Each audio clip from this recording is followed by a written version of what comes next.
Louvado seja nosso Senhor Jesus Cristo, salve Maria Imaculada.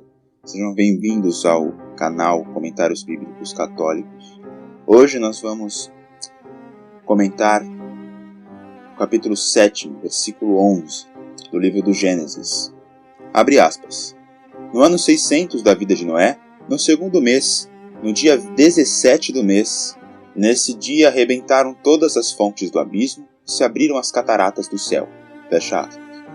Explorarão o Dr. Scott Ham e Kurt Smith em seu caderno de estudos do livro do Gênesis sobre o esquema exposto nesse versículo. Abismo, cataratas, retrata-se as águas do dilúvio surgindo do fundo do oceano, jorrando pelas aberturas no firmamento sólido superior. Conferir Salmo 78, versículo 23, livro do profeta Jonas, capítulo 2, versículo 3, livro do profeta Malaquias, capítulo 3, versículo 10. Tomemos o que diz Malaquias, capítulo 3, versículo 10. Abre aspas. Pagai integralmente os dízimos ao tesouro do templo, para que haja alimento em minha casa. Fazei a experiência, diz o Senhor dos Exércitos, e vereis se não vos abro os reservatórios do céu, e se não derramo a minha bênção sobre vós, muito além do necessário. Fecha aspas. Sobre a questão do firmamento, os autores nos mostram a ótica hebraica antiga, ao comentar Gênesis, capítulo 1, versículo 6, abre aspas. Deus disse, faça-se um firmamento entre as águas, e separe ele umas das outras. Fecha aspas. O termo hebraico está relacionado com um verbo que significa bater o martelo. Ver, livro do Êxodo, capítulo 39, versículo 3. Isso sugere que os antigos israelitas imaginavam o firmamento como uma placa metálica colocada sobre o mundo como um telhado ou cúpula, segurando as águas abaixo da terra e separando-as dos mares embaixo. Essa cosmologia antiga tem uma base fenomenológica. Aos sentidos isolados, o céu se parece como uma enorme abóbada, e sua coloração azulada pode sugerir a ideia de um oceano suspenso acima. Os leitores modernos devem reconhecer que visão de mundo do autor vem dos seus pressupostos culturais, não das suas afirmações inspiradas. Assim, os pressupostos cosmológicos do autor não devem ser tomados como proposições reveladas para serem aceitas pela fé. A Igreja, seguindo a sabedoria de Santo Agostinho, sustenta que a Bíblia não contém qualquer ensinamento propriamente científico sobre a natureza do universo físico.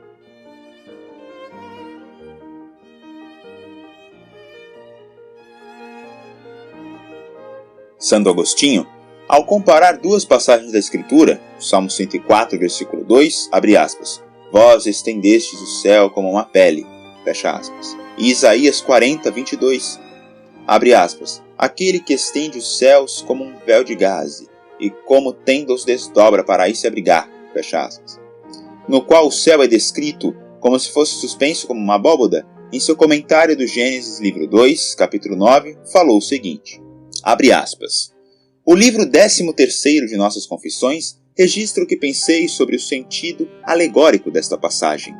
Gênesis, capítulo 3, 13, versículo 2.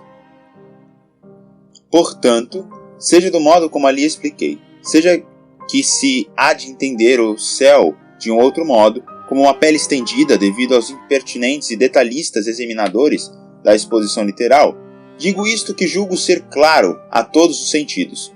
Talvez se possa interpretar figurativamente, tanto como pele ou como abóbada, mas é preciso ver se se pode interpretar um e outro em sentido literal.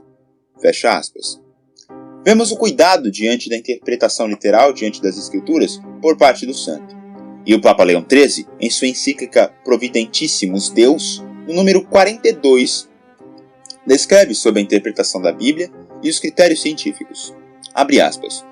Não haverá verdadeira discordância entre o teólogo e o físico, desde que ambos permaneçam dentro de seus limites, tendo cuidado, nas palavras de Santo Agostinho, de não afirmar nada ao acaso e de não tomar o desconhecido como certo.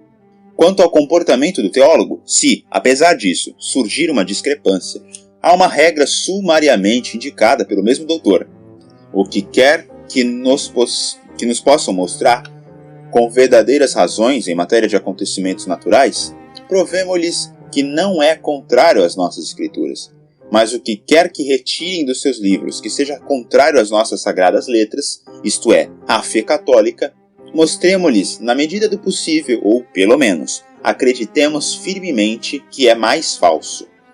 Para penetrar bem na justiça desta regra, é preciso antes de tudo considerar que os escritores sagrados, ou melhor, o Espírito Santo que falou através deles, não quiseram ensinar aos homens estas coisas, a natureza íntima ou constituição das coisas que se veem, já que não deviam servi-los de modo algum para a sua salvação.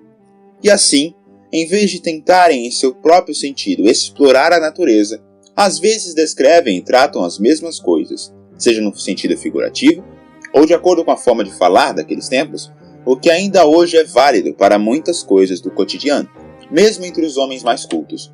E como na maneira vulgar de nos expressarmos, tendemos a enfatizar, sobretudo, o que se enquadra nos sentidos, do mesmo modo que o escritor sagrado, e o Dr. Angélico já nos advertiu, se guia pelo que parece sensato, que é o que o próprio Deus, ao falar aos homens, quis fazer do modo humano para ser compreendido por eles.